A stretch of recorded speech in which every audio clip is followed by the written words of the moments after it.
I know, our wish lists are endless, but which perfumes would you blind buy if you won the lottery? That's the question, right?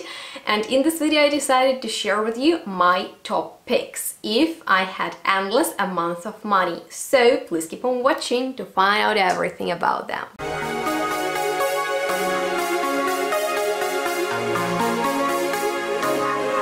Everyone, and welcome to today's video. It's Friday, so I decided to film something different and chatty for you today and share with you those top picks of mine that I would blind buy if I won the lottery and wouldn't have to splurge on them from my hard-earned money, but from that appeared on my bank account magically. And although we play lottery with Benny, so far no luck. Let me know what are your top picks you would buy if you had money for them, and let me know if you blind buy in general. Do you have good intuition for blind buying, or you blind buy more perfumes than you later sell, or maybe don't wear that often? Because you know, this is a risky business to blind buy. Sometimes reviewers can go crazy about some certain perfumes, or they might just sound nice and then you buy it and didn't make up your high expectations. At least that's what happens to me a lot, and that's for my motto is test before commit. So I do blind buy, but seldom, because you know, I don't have that much money to just splurge on some perfumes that I have never smelled, because there are already so many great perfumes I know I want to have, and I need to be precise with my purchases and think what I really want, what I've been dreaming about for years, and what I will consistently use for my videos. So with all of that being said, I'm looking forward for your comments, and maybe you already own some of my blind buy picks that I'm kind of hesitating about, so maybe you can also let me know how they smell.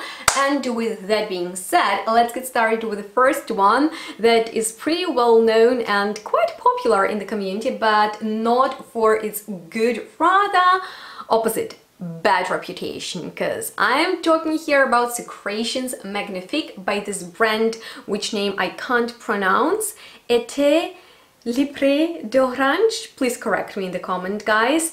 And this perfume has a very crazy concept because it is inspired by different secretions that humans' body produce, like blood, sperm, sweat and saliva. I mean, like, not the sweetest description, right? And the question is, will it be that crazy like it sounds, or this is all a marketing trick to just make people wanna buy perfume because it sounds like absolutely out of this world? Who on this planet would like to smell like those things? I mean, like, we all have them in us, very natural, but normally when people wear perfume, they want to attract, they want to smell pleasantly and mass appealing, at least the majority of people, and I'm not like that. I'm open for crazy things. I see perfumery as an art, and of course I love to smell nice myself, but sometimes I want to be absolutely mind blown, you know. So I'm just not sure if it's gonna be that crazy, you know. I'm not sure if it's gonna smell like blood, metallic, salty like sweat, sperm. It has very special odor, I need to tell you. Let's talk about it, shall we? I mean, like, why not? We can do whatever you want here, right? It's my channel, so let's talk about sperm. Okay, I'm not the biggest expert, but its scent is kind of like very hard to describe. It's not very well pronounced, it's not right in your face. Yeah, what I wanted to tell you, oh right, it's very subtle, human-like, slightly metallic, but not as blood is, and maybe fishy. That's a good word to describe it. And saliva is probably the most disgusting one for me personally out of all the ones I've just told you about, and I'm not sure if it smells. Does it smell, guys? Let me know. But whatever. Now, the notes. They sound crazy because of the way they are combined. Because have you ever smelled, except for Secretions Magnifique, seaweed, coconut, milk, opoponax, iris and sandalwood together? I mean, like seaweed in general. I'm familiar with it. I have Seaweed Absolute and it has pretty like very dominant and sharp and harsh aroma. It can work for blood, it can work for sperm, maybe milk is there for sperm too, I'm not sure, but whatever. I don't think that this is a safe blind buy. Reviews are mostly negative on this perfume. I wouldn't want to blind buy it because it sounds so strangely, you know, and unique. But although it's not that pricey, there are so many other perfumes I'm sure about that are worth to join my collection. So only if I had money that I haven't need to work hard for, I would buy it, I guess. And that's perfect for today's topic. Okay, the next perfume has joined my blind buy list not that long ago because this is a brand new release which has never been even released yet, and I'm not sure about the date when Tom Ford's Bitter Orange, what I'm talking about, Bitter Peach is gonna be released. I mean, like, I've already mentioned that, but I'm obsessed, obsessed with peach at the moment. I'm crazy about it. Oh my god, give it to me right now. Peach. If you can recommend me great peach centered, peach dominant, peach featuring perfumes, do it. I'm gonna create a best top list of peach perfumes. I'm on the hunt for them. I can't wait. But you know, I think the timing is absolutely out of this world on Bitter Peach because at the moment I'm obsessed with this note, and Tom Ford released perfume called Bitter Peach, looking like peach. It's freakingly amazing with blood orange and patchouli. That alone, including peach, is worth it for me to blind buy. But then labdanum, davana, sandalwood, come on, stop it. I want it for the packaging, for the peach, I want it. But you know, Tom Ford's perfumes are super expensive. I don't have money for it. I'm not sure how will I be able to purchase it, but I really want to buy it, and I could easily blind buy it, particularly if I had money. So this is one of those blind buys I am not doing because I can't. But if I can, that would be right up on my list. Next fragrance is something I am pretty much sure I'll never blind buy or buy in general, because although it's expensive, I think it's worth it. But then I'd have to pay crazy shipping costs, and I mean, it's not, at least at this moment, but if I won the lottery, of course, possible for me to purchase Nuit Vanille by Christy Michelle from the House of Matriarch, whose work I adore because all of her stuff is so powerful and characterful and special, like nothing else out there. And it's exciting that this fragrance, which is vanilla heavy, it's a full-on gourmand with crazily delicious notes like caramel and musk, oris, balms and cacao, is from her collaboration with Joseph Segona, with whom she created The Longing that I am so obsessed with. I blind bought it actually, and I'm not regretting that purchase, so I would definitely easily blind buy Nuit Vanille because it's just like, I know it's gonna be good, I know, and yeah, if I could, I would definitely do it. Next one is from one of my most favorite brands ever, 4,160 Tuesdays, and although all of their perfumes are fairly priced, this one is definitely much pricier than the rest, and I believe that's because of very high quality materials.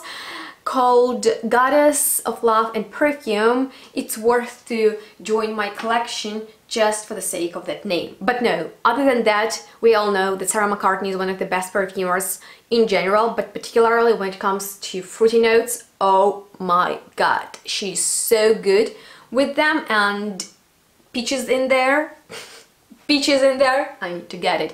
But no, flowers, oak moss, opoponax, I think it's gonna be perfect for me, particularly at this stage. And since it is so pricey, I think I will purchase some other of her fragrances. But if I won the lottery, I would get myself the biggest bottle they offer.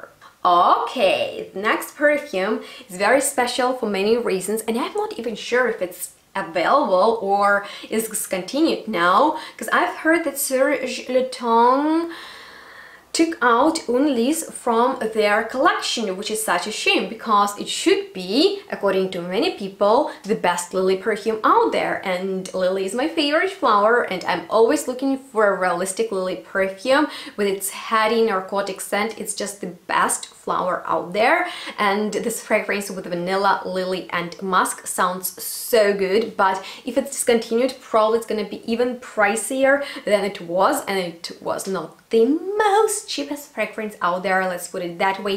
So yeah, I would love to blind buy it, I would get it, and it's no matter how much it is, but not at this point of my life, only if I won the lottery. Okay, next is actually something I wanted to get at so many different points, and it's still not in my collection, and I'm talking about Blanc Voile by History des Parfums, which sounds like the perfect fragrance for me, with the violets and iris, with my favorite ylang ylang and bunch of powdery notes. It's my dream. It's not even that expensive, and I wanted to get it for my iris video, I wanted to get it for my violet video, I wanted to get it for the rice powder video, and I still haven't purchased it. So maybe once I win the lottery, I will do that. The final fragrance that is on my blind buy list is something that's very controversial, and I've heard great and really bad things about Musk Rivage by Frédéric Malle, which some people described as hot, spicy, delicious, sexy musk vanilla, and to others it smells like pee-pee, and probably that's because of the musk actually. I hope it's actually animalic. I kinda know I'm gonna like it because when it comes to blind buys, there are so many different factors that need to come together in the perfect harmony, and those are the brand itself, are you comfortable with their perfumes or not, the notes in the fragrance, the perfumer, and maybe the packaging for some, but it doesn't play that important role for me, at least not as important than the rest. And it sounds very, very good, but then those negative reviews that, you know, there are less of those than positive ones, they are still there, and so I'm like hesitating, you know, it's too much of a risk because this is a super expensive perfume. Maybe it's better to test it first, but once again, at some point I don't even want to test these fragrances. I just wanna win the lottery. You know, like projecting those thoughts into the universe. I'm winning the lottery, I'm winning the lottery. You all guys won the lottery, and now just imagine we would make so much joy, not only for us but also for the brands, and spend our won money on perfumes. And Musk Rivage, I think it's gonna be a very sexy vanilla musk. I love the notes. The only one I'm not like 100% sure about is cinnamon, because sometimes it doesn't really work out for me, but I think in the company of other notes it will do just fine. So yeah, this is certainly something that's expensive, something that I'm very careful with, but something I crave. And on this note, you guys, it completed my video, which I hope was fun to watch, and if you enjoyed it, please give me a thumbs up and let me know which perfumes would you blind buy right away if you won the lottery. Maybe you're familiar with the ones are on my list and you can actually tell me what you think about them. Maybe you blind bought them yourself. I would like to know your feedback, as well as what do you want to see from me next week, because this is quite a spontaneous video which I hope you will enjoy, because it was entertaining and probably something different, not your typical review. And on this note, thank you so much for being here. Please subscribe to my channel if you haven't done that already, and have a lovely weekend. We'll see each other in the next one really soon. Bye guys!